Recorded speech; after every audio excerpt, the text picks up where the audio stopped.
AP PG set entrance exam యొక్క results అయితే release అయినాయండి. 91% క్రాక్ చేశారు విద్యార్థులందరూ కూడా. సో దానికి సంబంధించిన అప్డేట్ చూద్దాం. Welcome to Edunine career guidance, Josh innovations private limited, Edunine overseas consultancy.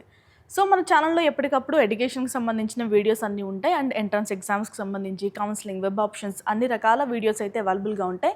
మన ఛానల్ని ఎవరైనా సబ్స్క్రైబ్ చేసుకోకుండా చూస్తూ ఉంటే వెంటనే సబ్స్క్రైబ్ చేయండి. Okay, AP PG set post graduation common entrance test. చాలా మంది గ్రాడ్యుయేషన్ తర్వాత పీజీ చేస్తూ ఉంటారు, లైక్ ఎంఏ కానీ, ఎంకామ్ కానీ, ఎంఈడి కానీ. సో అదర్ పీజీ కోర్సెస్ అన్నిటికి కూడా ఇదే ఎంట్రన్స్ ఎగ్జామ్ అండి. సో ఎవరైతే రాసారో వాళ్ళందరూ కూడా రిజల్ట్స్ అయితే చెక్ చేసుకోండి. ఎలా చెక్ చేసుకోవాలి ఏంటి కూడా మాట్లాడుకుందాం. దానికంటే ముందు మొత్తం విద్యార్థులందరూ 91.55% అయితే క్రాక్ చేశారు. సో ఎవరైతే ఎగ్జామ్ పాస్ అయ్యారో వాళ్ళందరికీ కంగ్రాచులేషన్స్ అండి. మన రాష్ట్ర విద్యాశాఖ మంత్రి నారా లోకేష్ అయితే ఫలితాలని అనౌన్స్ చేయడం జరిగింది. అండ్ ఎవరైతే క్రాక్ చేశారో వాళ్ళందరికీ కూడా ఎక్స్వేదిక్గా అయినా అభినందనలు కూడా తెలిపారు. ఓకే, సో అఫీషియల్ వెబ్సైట్ నుంచి అందరూ కూడా రిజల్ట్స్ కార్డ్స్ అయితే డౌన్లోడ్ చేసుకోండి. ఓకేనా. సో 91.55% అంటే చాలా ఎక్కువ. ఎంతమంది ఎగ్జామ్ క్రాక్ చేస్తే అంత కాంపిటీషన్ కూడా పెరిగినట్టే, కౌన్సిలింగ్లో కూడా అంత కాంపిటీషన్ ఉన్నట్టే. అసలు ఎంతమంది ఎగ్జామ్ రాశారు ఏంటి ఆ డీటెయిల్స్ ఒకసారి చూద్దామండి. మొత్తం ఎగ్జామ్కి అప్లికేషన్ పెట్టుకుంది అయితే 16,406 మంది, అందులో అటెండ్ అయింది 15,020 మంది అయితే అర్హత సాధించారన్నమాట. ఓకేనా.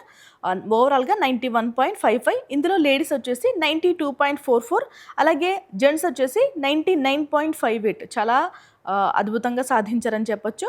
ఓవరాల్గా అయితే 91.55. సో ఎవరైతే ఎంఏ, ఎంకామ్, ఎంఎస్సీ లాంటి పోస్ట్ గ్రాడ్యుయేషన్ కోర్సులు చేస్తారో, లేదు అంటే మనకి పోస్ట్ గ్రాడ్యుయేషన్లో ఇతర కోర్సెస్ కూడా ఇదే ఎంట్రన్స్ ఎగ్జామ్ కాబట్టి ఎవరైతే రాసారో వాళ్ళందరికీ ఎగ్జామ్ కండక్ట్ చేసింది ఎవరండి? శ్రీ వెంకటేశ్వర విశ్వవిద్యాలయం. అనౌన్స్ చేసింది మాత్రం ఫలితాలని ఆంధ్రప్రదేశ్ రాష్ట్ర ఉన్నత విద్యామండలి అయితే అనౌన్స్ చేసింది మే 29న రిజల్ట్స్ అన్నీ కూడా. ఓకేనా. మొత్తం ఈ ఎగ్జామ్ వచ్చేసి 23 పరీక్షా కేంద్రాల్లో అయితే కండక్ట్ చేశారు. 10 విడతల్లో కండక్ట్ చేశారు. మే 8 నుంచి 11 వరకు అయితే ఎగ్జామ్స్ జరిగాయి. సో ఓవరాల్గా ఇంతమంది అయితే పాస్ అయ్యారు.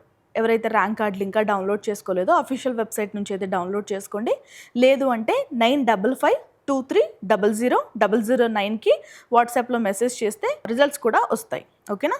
ఒక్కసారి ఏ సబ్జెక్ట్స్లో ఎంతెంత పర్సెంటేజ్ వచ్చిందో చూద్దాం.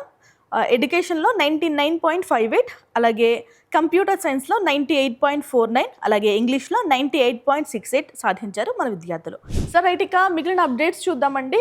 సరైన పీజీ కోర్స్ ఎంచుకోవడంలో మీకు ఏమైనా ఇబ్బంది కనుక ఉంటే ఖచ్చితంగా ఎడ్యునైన్ హెల్ప్ అయితే తీసుకోండి. ఎందుకంటే రోజు రోజుకి కాంపిటీషన్ పెరిగిపోతుంది. అటు ఇంజనీరింగ్ సబ్జెక్ట్స్ చేస్తేనే జాబ్స్ కోసం చాలా తీవ్రమైన పోటీ కూడా నెలకొంది. సో మరి ట్రెడిషనల్ కోర్సెస్ చేస్తే ఎలా ఉంటుంది? ఎందుకంటే వైట్ కాలర్ జాబ్స్ అన్ని పోతాయి అన్న ఆ ట్రెండ్లో ఉన్నాం మనం. సో ఇలాంటి పీజీ కోర్సెస్ చేస్తే లైఫ్ ఎలా ఉంటుంది అనే దానిపైన పూర్తి అవగాహన వచ్చిన తర్వాతే జాయిన్ అవ్వండి. ఓకేనా. ఇది ఇవాల్టి వీడియో. మీకు ఎలాంటి డౌట్స్ ఉన్నా కానీ ఎడ్యునైన్ కెరీర్ గైడెన్స్ హెల్ప్ అయితే తీసుకోండి. థ్యాంక్ యూ సో మచ్ అండి.